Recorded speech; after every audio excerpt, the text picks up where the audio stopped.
So yeah, I love that you said humble. That brings me to another point, and that is there's these different layers of ego that gets tied around spirituality, and there's a very gross layer. Like, I love the term Zen stink, because this happens usually before a true awakening, but you get a taste, you get a pre-taste of awakening, and you're sure you've got it figured out. You're going to go teach everybody that what their problems are, and you have the solution, and they need to wake up, and like really crazy shit. And then your friends are like, you're a total douchebag. And usually that's self-limiting, and it goes away really quickly because you realize like that, that's kind of silly, and you kind of don't get it at first, and then you kind of realize, okay, I get it.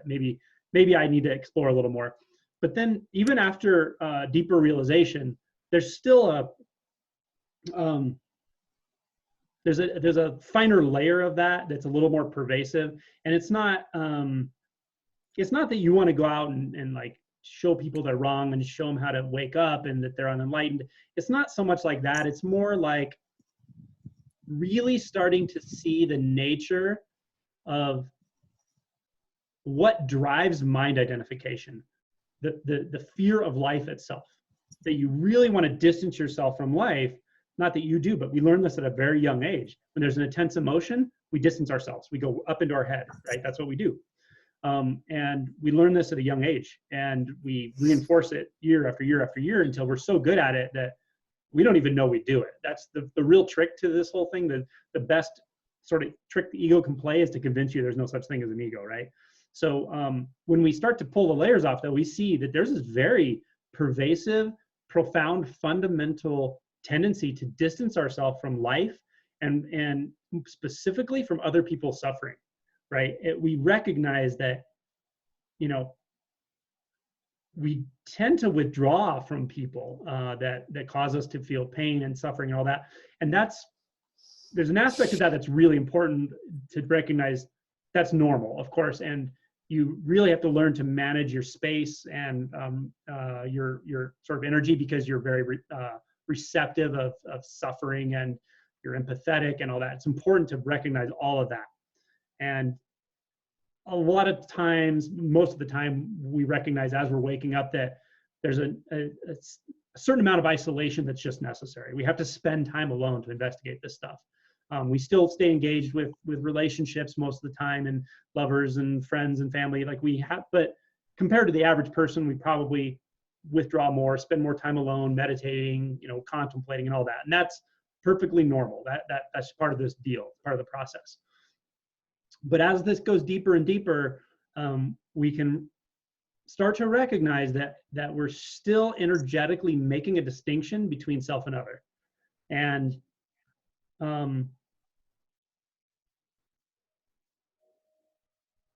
if you look closely at that, you'll notice this sort of, it's a spiritual ego really is what it is, but you'll notice this sense that not that I'm better, but that I'm different, right? And in the relative sense, you can't deny that, yeah, maybe you are. You're sort of taking a different path than a lot of people. And that is true. I mean, of course it is. But as everything is with this whole process, it's going to come back for everything. You're going to look through all of it. You're going to see through all of it, and you're going to integrate all of it. So at some point, you really come face to face with this recognition that I'm actually putting my finger on the scale a little bit. I'm still trying to do things to protect myself from the dirtiness of being human, of my own. We put it on others, but it's really our own stuff that we don't want to look at. And just recognizing that even with a lot of a degree of realization, a lot of work we've done, much more humility than we ever had, and willingness to surrender, it's still possible to have some spiritual ego in there, and recognize that. It's important to just notice that. And it comes down to just feeling different. Like I still feel like I'm different than other people because of X, Y, or Z, because I'm on a spiritual journey, and not everyone can relate to that, and whatever. Just it's a willingness to look into these things is important, because ultimately, when it comes to liberation, you don't become liberated and others aren't. It doesn't work that. It's not like that. Liberation is the recognition there aren't others. There aren't self and other. There's no there's no one that couldn't wake up. There's no one that's not already awake. To distinguish between you as awakeness and other people as awakeness doesn't make sense. It might come up in a conversation, but it's not the actual experience, because it's just not like that, right? Liberation is liberation from the illusion of separation, literally, right? In a lived way. So at some point, we even have to dissolve that subtle belief we have that, that realization, enlightenment, awakening is special. It's not special because it just is. It's just how this is. There's nothing special about it. Specialness is a total trap, right? We want to be special. We think we want to be special. But man, what a disaster that is to try to be special in life, right? Because if you're special, no one else is special. And then you doubt that you're actually special because you kind of know you're not really special. But you want to pretend you're special, and you want to be treated as special, and you want to manipulate other people to, it's just such a trap, right? Just seeing that what that's rooted in is at a young age, it's a survival instinct, right? If someone thinks we're special, if a parent thinks we're special, if somebody gives us special attention, we thrive more, and at some level of development, that's totally essential. Of course, you need a massive amount of attention from your parents to thrive, to form a healthy emotion body and so forth. But because of the way consciousness functions, it drags everything into everything else. It can't let go, right? So we're still living that as adults with all these reflections buried under layers of delusion that we're not aware of, right? So recognizing that, the tendency to want to be special is actually undermining your direct experience of absolute interconnection with everything. It's not undermining it, it's distracting you from seeing it. If that makes sense, right? The seeking of validation totally ties into this as well, right? Wanting validation from the opposite sex, wanting validation from the same sex, thinking we need validation to be happy. All of this stuff, like we're going to look through and see all of this, and we have to. And the more you kind of look into it, at first it feels very personal and like might feel scary or like, geez, I don't want to look there. But the more you look into it, the more you realize it's actually not personal at all. It just parades as personal so that you don't look at it. It parades, shame is like a movement that says, don't look here. There's something really bad here, don't look. But the more you look right into the center of it, the more you find there's nothing there that I need to be afraid of. There's nothing there that warrants fear at all, right? So these investigations are really enjoyable once we just realize we're going to take them up, that it's part of the process. We have to look into these places. We have to look, where am I seeking validation in my life? And you don't have to make big changes when you see it. Just be willing to recognize it and just go, oh, okay, I can see how that can distort my communication. Where do I blame? Where do I use blame in my life, right? Where do I project out onto someone else and go, because of them, whatever, I'm not as happy as I could be, something, right? So all of these are sort of dualistic tendencies that are thought-based, but they're rooted in the emotion body. And until we get down there and see that and work through it, we won't be able to recognize that we're looking from a polar experience in consciousness. And that can go on for a long time. So I guess today's talk's a lot about emotions and shadow work, but it's important stuff. And I will tell you, just from experience of working with people who have a lot of spiritual knowledge, who have been in spiritual circles for a long time, and have a lot of experiential insight. They know more about Buddhism than I do by far. They know more about the books of spiritual teachers that have been written and the teachers themselves, and they know all the people. I don't know any of that stuff, but I can tell you that what I find is that with all that insight and that genuine, authentic desire to wake up, to know their deepest truth, what I find is where I think they end up having to look is right in the emotion body. It really is. It's like regular human stuff. We can get so obsessed with spirituality that we want to use those terms and all that to go into la la land, right? The la la land of spirituality, but there's great pointers there, but what we can do is we can overlook the fact of, why did we go into spirituality in the first place? What were we trying to wake up from? We were trying to wake up from the pain of being a human. So you got to look into the pain of being a human at some point, right? And make sure this isn't someone trying to get in the meeting or something.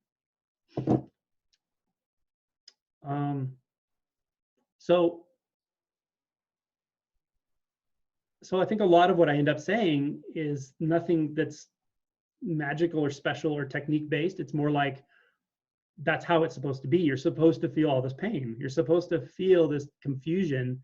You're supposed to feel the frustration. It's supposed to be there. You're supposed to lay in bed sometimes all day long, just feeling like not some kind of spiritual warrior. You feel like a total loser, but that's just what happens. I don't know why. It's just how this goes, right? And it's okay. Like it really is okay. There are those parts of this journey where, you know, by society standards, you're not doing what you should be doing. You're doing exactly the opposite. You're letting your grief overtake you. You're letting shame, you know, whatever. You know, people have so many fears of this stuff, but it's fine. It's fine to just let life put your face down in the dirt sometimes. It's fine to let life pull the rug out from under you, obliterate all your plans for the next few days, and just put you in bed or sitting in a state of confusion. It's fine. It's just going to happen. It happens to all of us. And at some point, it becomes really enjoyable. You know, I mean, look at Ramana Maharishi. He did this his whole life. He put on a diaper, hung out on a hill, and that's all he did. Like, he just hung out, right? When he first started doing it, they had to feed him because like the ants were biting him. He was just sitting. He would just sit all day, just sitting, right?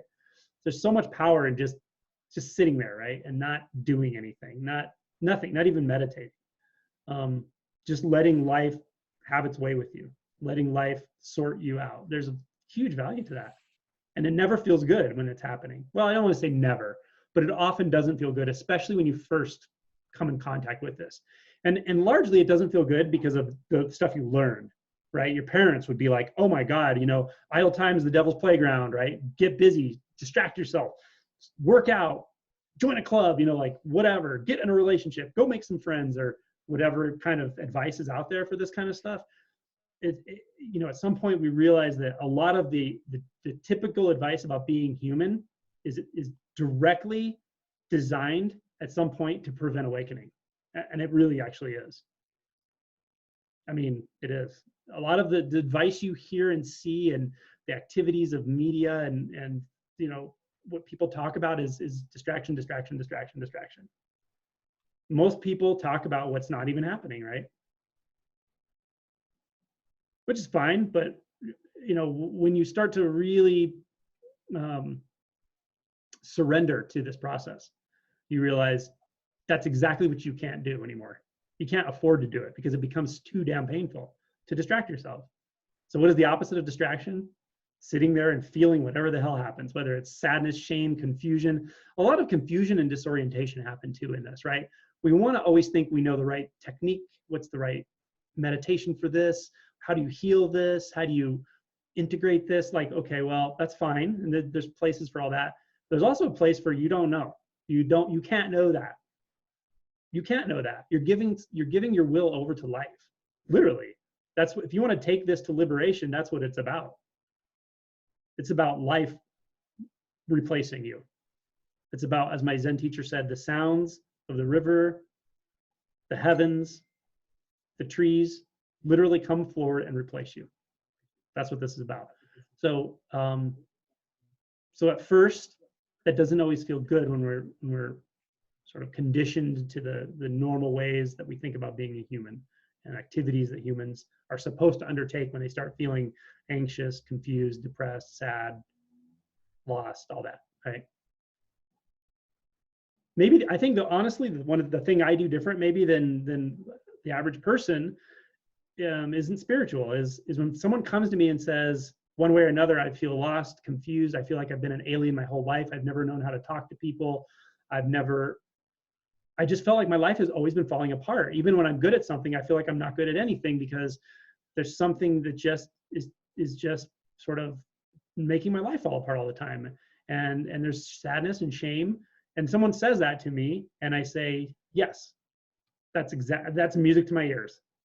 I feel it. I feel it with you. I can offer supportive, help. Sometimes I can a hug if that's what someone needs, and sometimes they do. Sometimes people are just so beaten up by life, that's what they need is support. But from the standpoint of spirituality, if you're in those conditions and you want to wake up, you're in a very good place. It doesn't matter the path. It doesn't matter what you learn or don't learn, what teacher you have, what mantra you have. None of that shit matters. If your life has been like that, and you want to know what the most profound truth is, what living truth is, you want to know what God is, you want to break through, you want to go beyond yourself, you're in a very, very good place. That's what I tell people. That's it, one way or another. And it's that simple. Trust yourself. Trust yourself, but trust your deepest self. Trust the self that's there when there's no thoughts. Trust the self that's there when the music's playing and you're dancing, and all of a sudden there's no thoughts anymore. There's just movement, dancing, sounds. Trust that. Someone had a question? I was going to say something you said reminded me of about the will. And when I look back, if I'm honest, the best quote unquote decisions that I've made, I didn't make. They were just like when it wasn't a decision for me to go to Aj's retreat, as an example. It was like, you're going to Aj's retreat. Yeah. It wasn't a personal thing. And when I'm, not trying to control anything, it's just the energy, it's very clear, flow here, flow there. There's not, just life becomes a lot simpler because there's no attempt to control. And something you had said too sort of reminded me of, Aj's thing, like you awaken from, and that's sort of that transcendent part. And I certainly tried to live in that state for a long time. And then, but then he was like, but then the awakening has to come into the body. And what do you awake to? So great, you can like be in this transcendent state, but you can't talk to your mother about problems you have with her. Well, what the fuck good is that going to do? Mm-hmm. So yeah, it's kind of coming back into the body and recognizing I don't have anything to do with that except to just sort of be the space for whatever needs to happen. So thanks for, I appreciate it. Yeah. That I don't look for it, but when I recognize that movement in somebody, what you just clearly described, I often just affirm it and say it's a mark of maturity. It's a mark of spiritual maturity. And that is when you recognize that you're really not in charge, like in a very physical way. You recognize that life is, you used to like struggle with life and think, why is this happening? Why is that happening? I have to manage it. And those thoughts can still come. But what is realized is like life really is sorting you out now. It's moving you from experience to experience. It's making you meet certain people. It's making you have certain experiences that you wouldn't be able to get under certain sort of delusive fixations without going through, right? And that I'm going to read something because it's very short, but it talks about this sort of refinement, and I like it. It's one of the 10 Oxfording pictures. It's the 6th Oxfording picture, and I don't mean this as a stage or anything necessarily, but it's a sort of mark of a sort of spiritual maturity, or it's not even your maturity. It's more just it's really when you start to really hand over the baton to life in a very real way, like you just know, I don't know what's going to happen to me. I can't know that. I can't know where this is going to go. This isn't about me anymore. I love it when people say that to me, and they'll just say it out of the blue. The last couple of days, like 2 different people said, I just can clearly see this is not about me. It's not about me anymore. And that's really beautiful. So this is the 6th Oxfording picture. It's called Riding the Bull Home, or Riding the Ox Home. Mounting the bull, slowly I return homeward. This voice of my flute intones through the evening. Measuring with hand beats the pulsating harmony, I direct the endless rhythm. Whoever hears this melody will join me. Comment, this struggle is over. Gain and loss are assimilated. I sing the songs of the village woodsmen and play the tunes of the children. Astride the bull, I observe the clouds above. Onward I go, no matter who may wish to call me back. These are wood blocks, and the original wood block shows him riding the bull backwards. He's sitting on the bull backwards, so he doesn't even know where he's going, and that's very symbolic. So, yeah. Does anyone else have any other questions? Can I jump on that? Can you hear me? Hit it. Yep. Okay. Thank you so much for the talk. I just wanted to say, like, it's ironic how like the thought system is always saying that, like, oh, I want to be so alive, I want to feel so alive and experience clarity and everything. But when it's time to be sick, when it's time to experience negative emotions, it's like, no, I don't want to be alive anymore. You know, I I have to get out all the time. So it's a really nice talk. Like, I can definitely relate to some of the stuff you said, and thanks for that. My question was, is all these emotional, like, barriers, are they more like what contributes to like to the sense of like constantly efforting, like the mind body split? Are I didn't put it well. Are the emotions usually what causes that barrier, like the avoidance of emotions? Is it like what causes the barrier between the sense of like, oh, I'm here hearing the sound over there, and so on? Good question. Okay. When you mentioned mind-body split, I did want to say something about that. What I assume you mean is, because I sometimes say that term, but I always like to try to explain what I mean by it. Because of course there is no mind-body split, but what we find once we have some clarity with this, and we've really started to investigate our sort of internal tendencies and the nature of phenomenon. When I say phenomenon, I mean sounds, tastes, colors, shapes, forms, sensations, smells. So when we start to investigate the nature of phenomena themselves, of the way consciousness moves, what we find, or what I've found, is that and it kind of links back to what I initially started talking about, is that bare awareness, the experience of awareness, is actually you could almost say it's the fundamental distortion. And that's why this turn has to happen. This movement back into life has to happen. As Dan alluded, Adyashanti describes this frequently as there's the up and out aspect of realization and the down and in, back into the body and back into life. I wouldn't call it the body, I would call it into the phenomena. But that's very true, and it has to happen.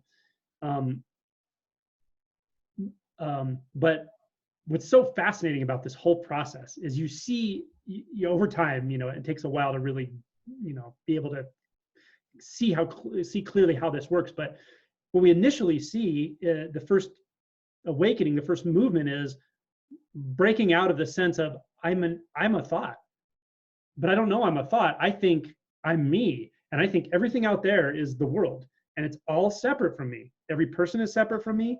Every event, object, thought, emotion, it's all separate somehow. It all feels separate. And when it feels separate, there's always seeking, or there's always resistance, always. I live in a world of seeking and resistance. And to some people, apparently that feels normal. And that's fine. But to some people, it feels really not normal. It feels really, really uncomfortable. For me, for instance, it felt extremely uncomfortable growing up. The more I lived in that world, the more it felt something was really wrong. I was in like a really small cage. I would say it was torture. And so the first movement is you break out of that and you realize, like, oh my God, my mom, my dad, my brothers, sisters, lovers, school, work, future, past, thoughts, all that stuff, all of that is thoughts. And there's always, when those thoughts arise, there's always something here, another pole that I can't see, but it feels like me, that's always opposed to those thoughts. And it's like, boom, at that moment, you realize all that's the same thing. It's all just consciousness. The one that's perceiving the world and the world itself are all the same thing. And that's experienced, and that's huge relief, right? And then we start to recognize, or we have the opportunity to recognize, the nature of consciousness itself. Consciousness allows us to create a world.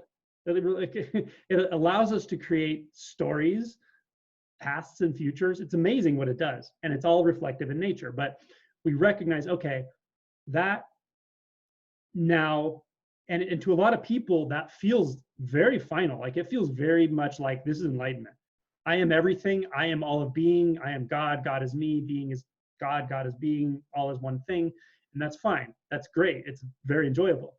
But usually, naturally, the realization will go beyond that. And what happens is that sense of consciousness, you start to realize like, oh, but that's reflective. You may not use those words, but you recognize, well, what's all this other stuff though? What's this, like the colors and shapes and sounds that start to feel very different, very much alive. You recognize that the consciousness itself is a reflection of those, sort of a rearrangement of experiences.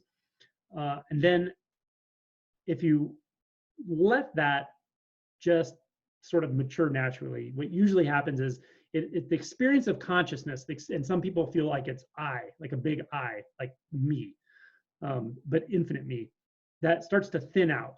The sense of I-ness about it starts to go away, and you realize that's kind of a thought, right? Because it's just conscious. But the consciousness can thin out almost to this sort of something that's even more primary, more thin than that. And it's like awareness, right? That's the word I use, is awareness. And then you recognize this is like you're deconstructing.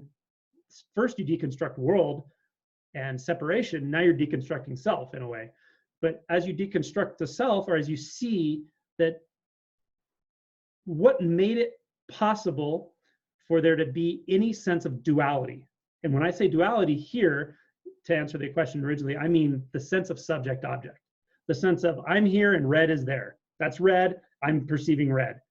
When that goes away, when you experience non-dual, it's just redness. There is just redness. There's no one in the redness. There's no world inside or outside the redness. There's only redness.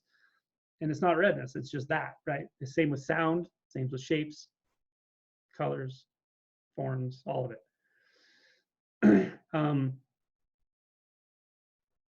So we see that there's something fundamentally not exactly right about that awareness, okay?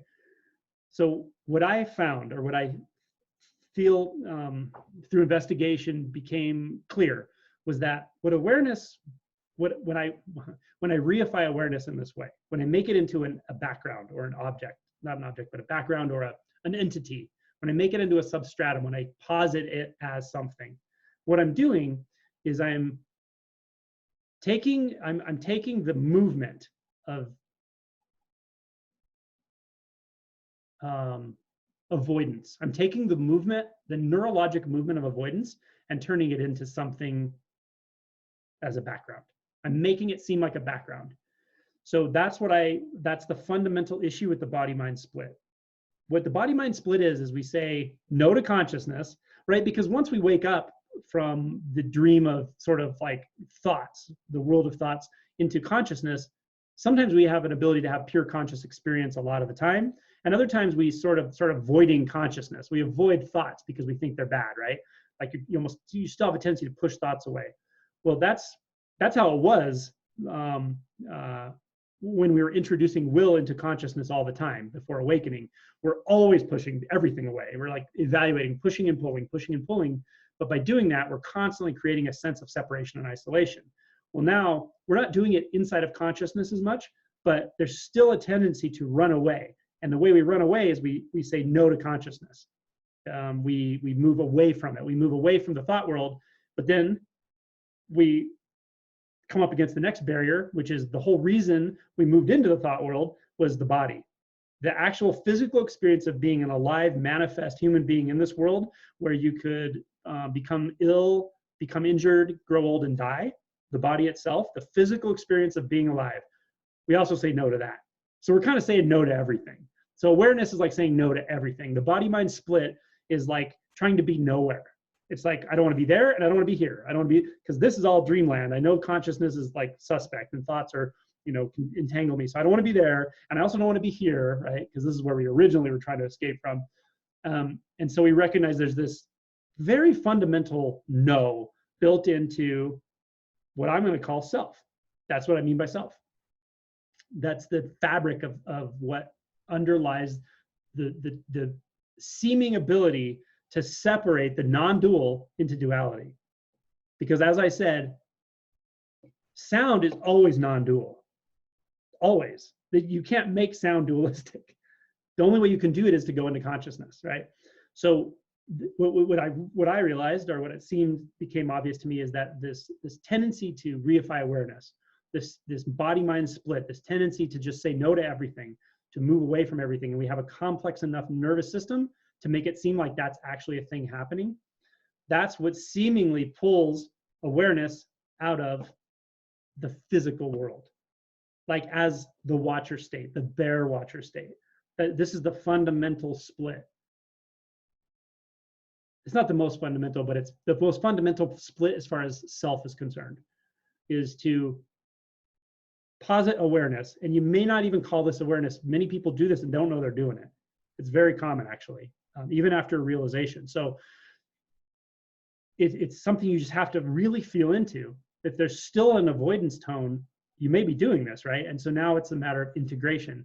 And these little techniques, the guided meditation, the techniques I teach with awareness and sensation, those are all to sort of, not to reintegrate, because you don't need to reintegrate. As I said, the sense world is always non-dual. It's always perfectly integrated, perfectly.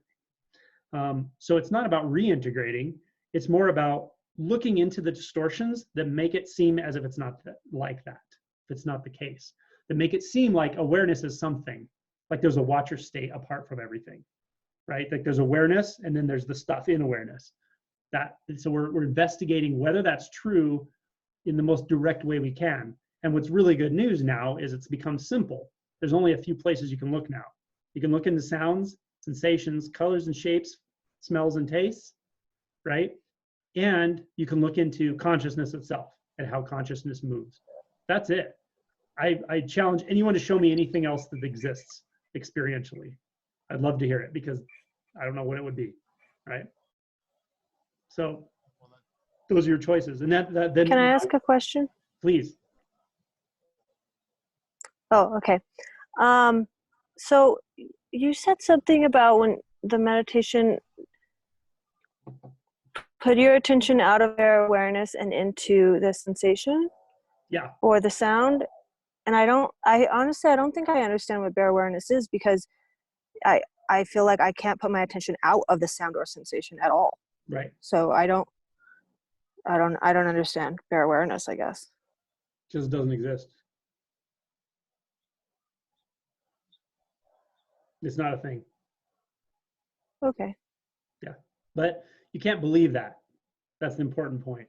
Until you experientially recognize what. Well, I feel like there's like a memory of, like, because now when you explain bare awareness now, like, I feel like there's a memory of when I really wanted to escape still. Mm-hmm. And I had that sensation of, like, in meditation, instead of, like, I remember there was like a time where I was practicing from getting somewhere of escape to the sensation, focusing on the sensation. But now it feels like literally the sensation is the only experience here, and I don't know how to get out of that. Like, it doesn't feel like possible to, like, now go escape from the sensation. Like, I can't not hear the birds or not hear. It feels like there's no such thing as true silence or stillness in a way, because I feel a lot of movement and sound, but not really, because the sound and the stillness is not different than that too. But there isn't a place where they're totally different things for me anymore. Like, right. I can't understand the concepts of two different things. Well, at all. When you say for me anymore, was there ever?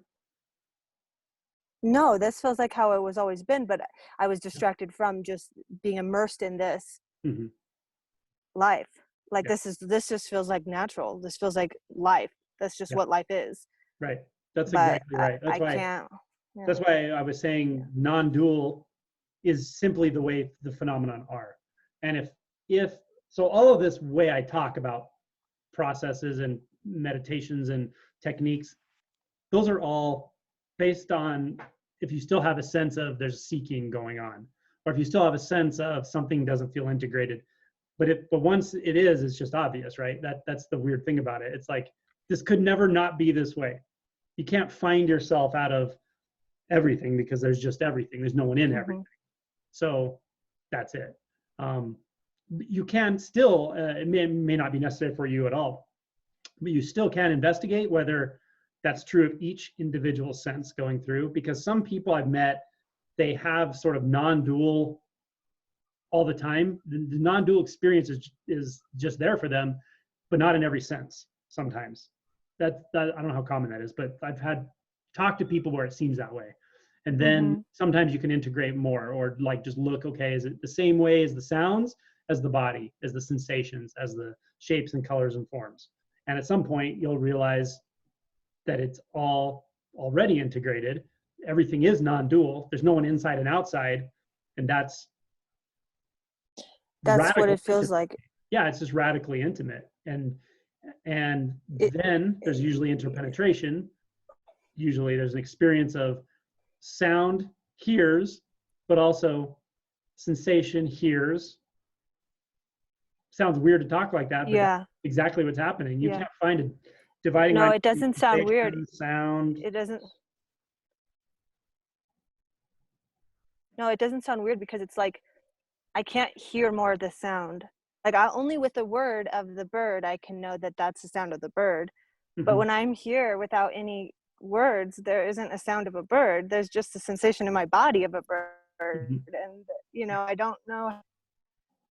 Without words, I understand language, so I know, like, you can talk in the words, like, that's a bird and this is the sound of my hand, the feeling of my hand, but really it's not different at all. Like, I really don't know where anything begins and ends in that. Yep. There you go.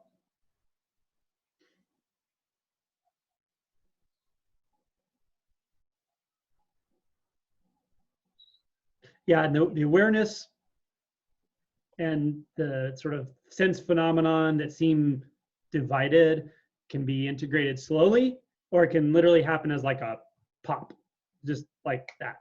Or it can even be all of a sudden you realize, like, oh yeah, it's always been like that. And then you realize, like, I can't not see it this way somehow. But I think I remember not seeing it this way, but I can't find that anymore. Well, and it's almost like I don't know how to not. I feel like I've always actually been looking at it this way, even though something thought that it wasn't looking at it this way. Right. Yeah. Experience is just experience. Well, also, I think the thing that really clarifies that is when the tendency to form view dissolves.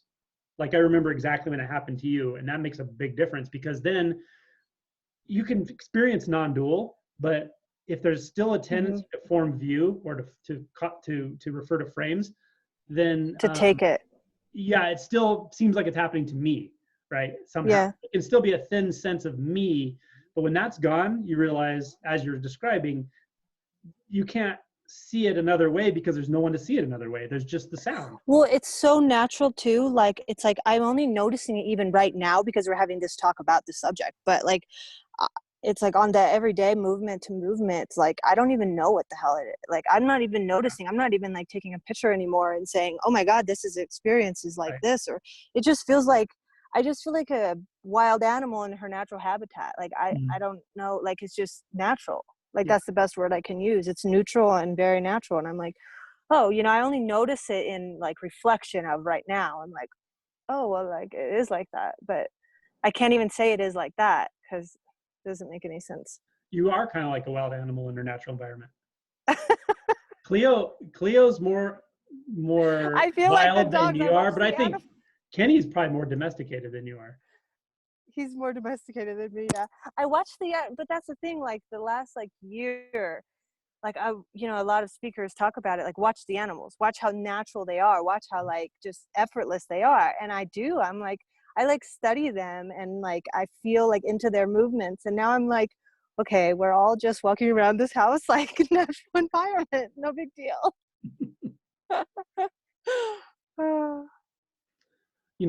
The thing about watching animals is actually really good advice. I can tell you specifically. I can tell you specifically what to look at. Let's say the natural reality, okay? I'm just going to say that as if there's a natural reality, but let's just say life unfiltered without our help. It has a certain flow to it. It just moves a certain way.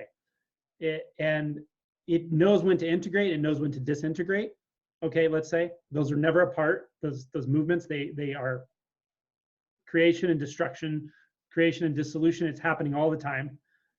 But we as humans, we learn to be humans. And when we learn to be humans, we learn not to be that.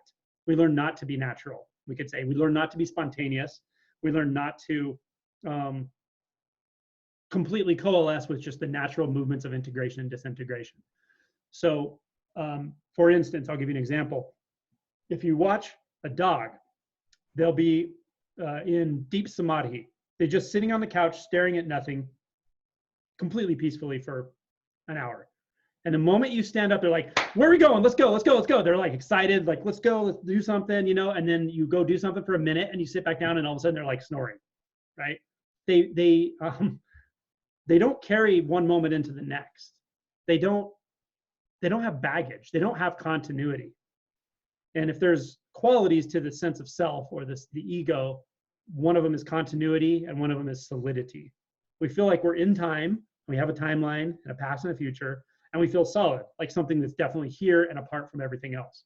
Without those two tendencies, there's just natural reality, and animals live in that.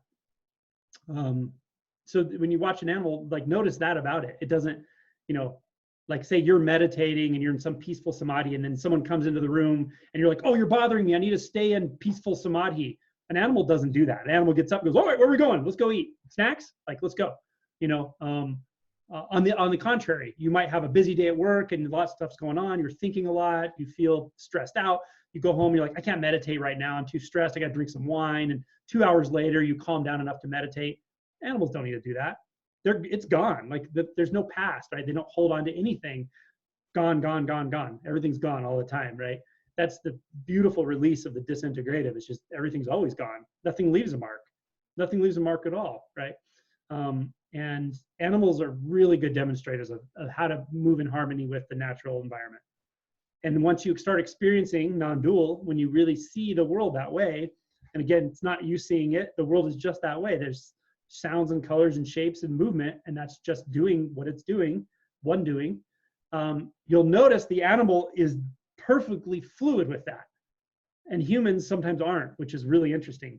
The human still is, but you recognize, because you're human and you still have, like Rochelle Violet said, I still know what it means to be a me, and I can talk about personality and stuff, but you'll recognize that animals just have a complete spontaneous ability to integrate and disintegrate and move naturally with the energy field.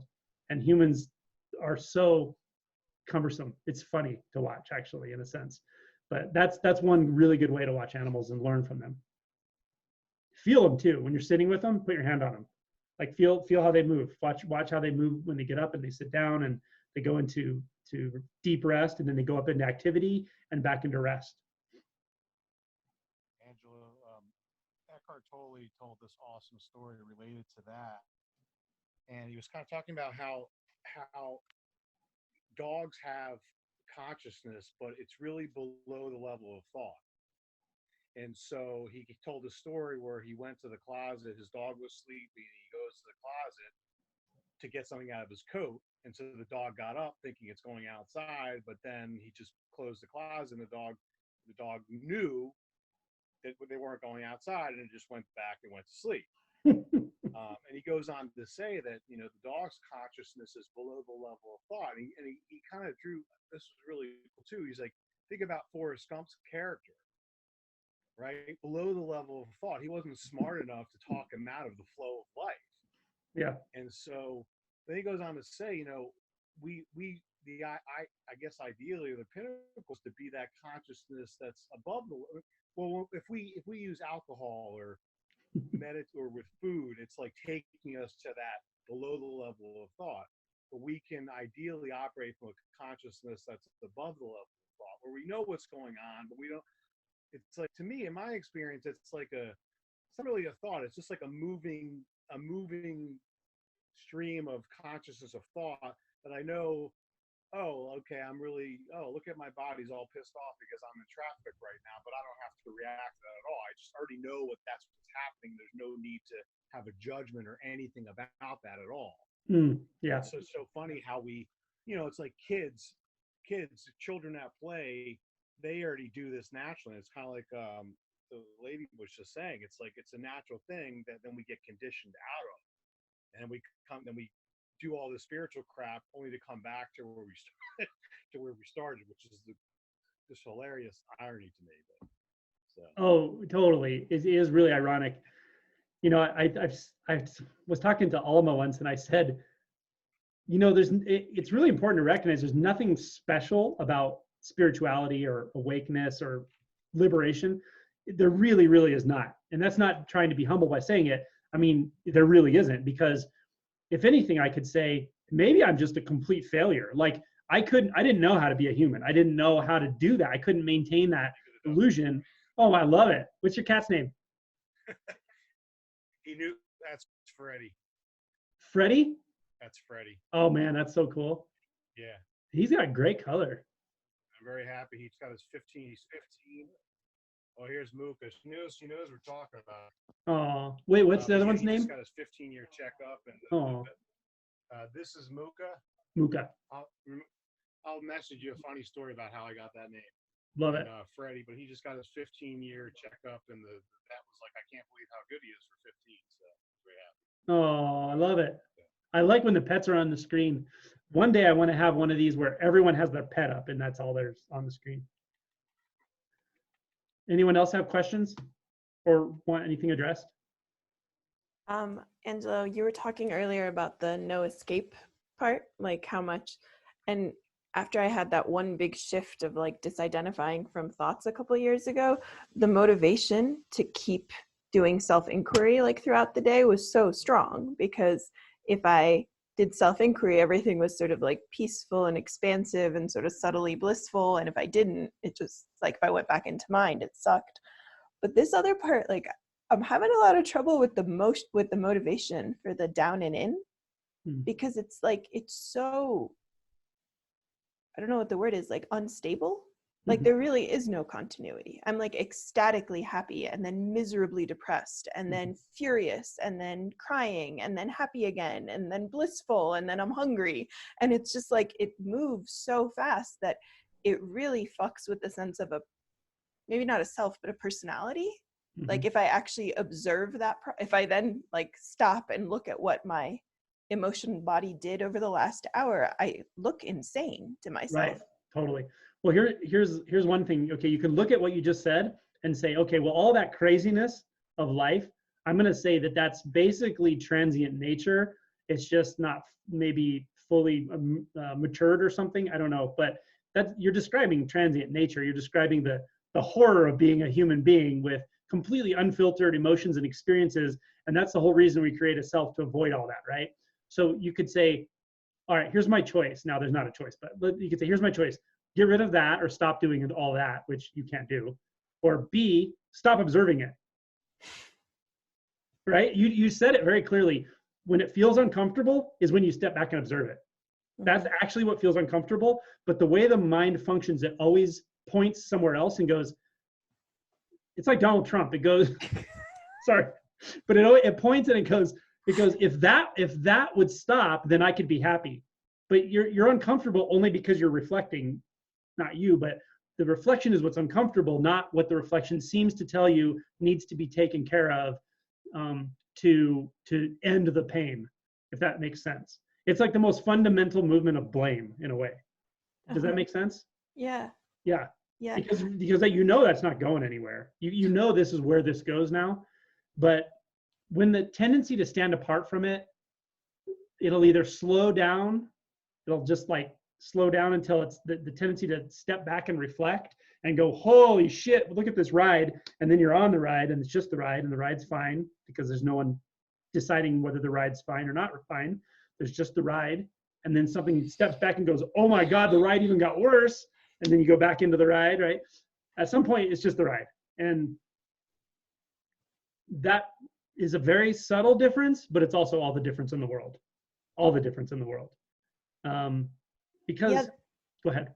That stepping back motion is gotten like I can, like, it's way worse than my worst moment on ayahuasca, like sitting in my living room with that stepping back now, because there's this sense of like, this shit is not, the ride is not going to stop. It's not going to end.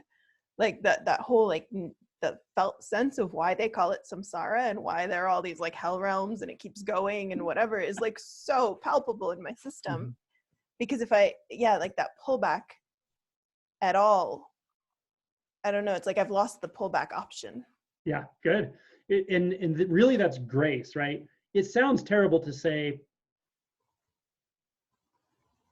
now even the slightest bit of watcher state or the slightest bit of awareness is itself excruciatingly painful, and it gets more painful. That sounds horrible, but it only sounds horrible from the standpoint of the one who wants to be the watcher. The identity still tied into that. It's not horrible from the standpoint of reality, because reality doesn't have a watcher state. It just is.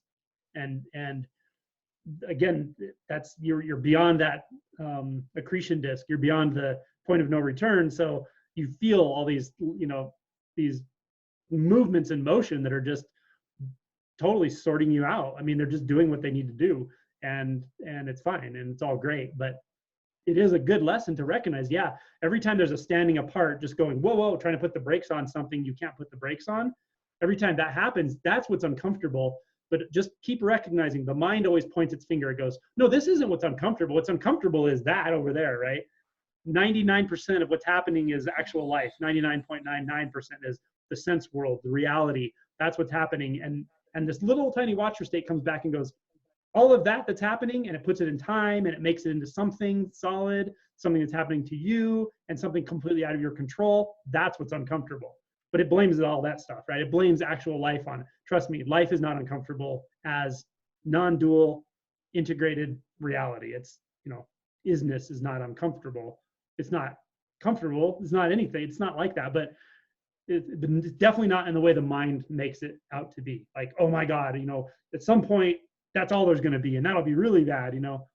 What happens is that little voice just gets quieter and quieter, and at some point it stops, basically, or you just lose interest in it, because it's only a thought, really. That the watcher state itself is only a thought. It feels like some huge thing, this big movement, this big energetic movement, but it's not. It's a thought, ultimately. But again, when there's identity in thought, it feels big, powerful. It feels solid. It feels like it's got a lot of pull. But that's just the movement of identity, which is dissolving into life itself.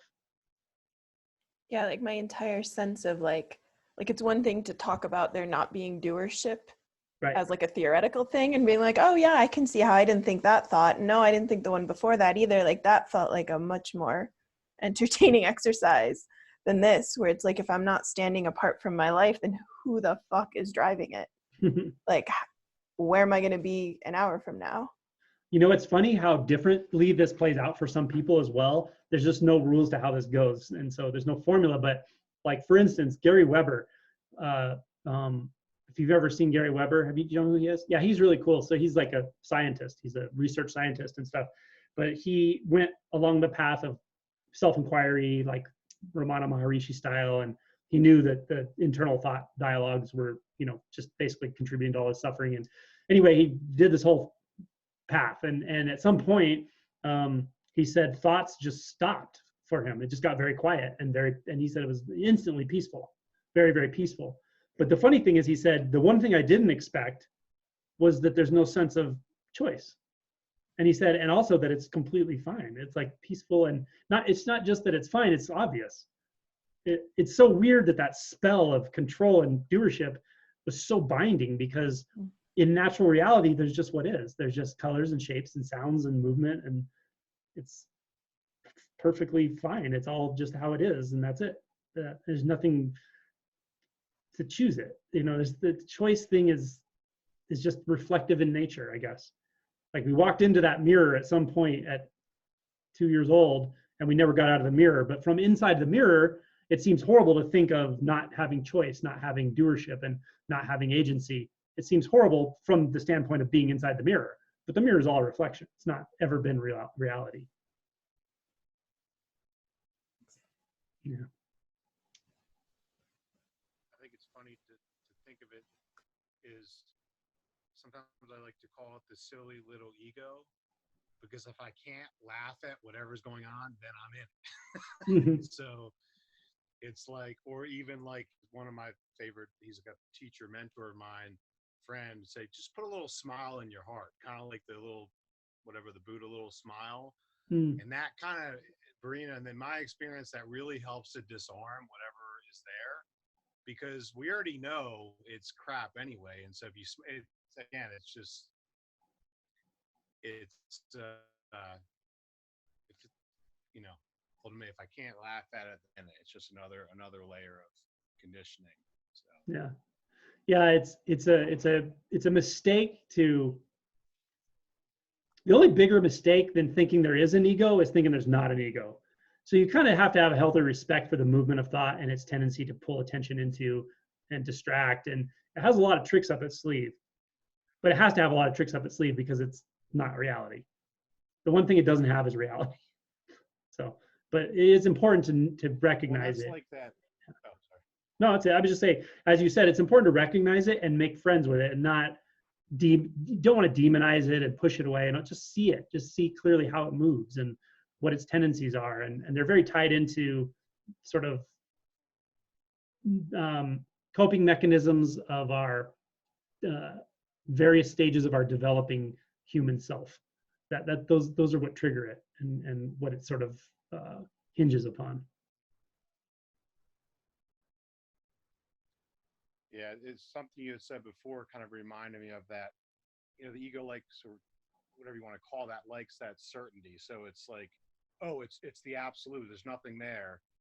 Okay, but yes, but it's, you know, but it's also relative, you know, because, right, there's nothing there, hot and cold, they're all the same. But if it's 5 below 0 and I don't have any clothes on, I'm going to feel that. And so yeah, right. It's the getting comfortable with not one or the other, but it's actually both and all of it.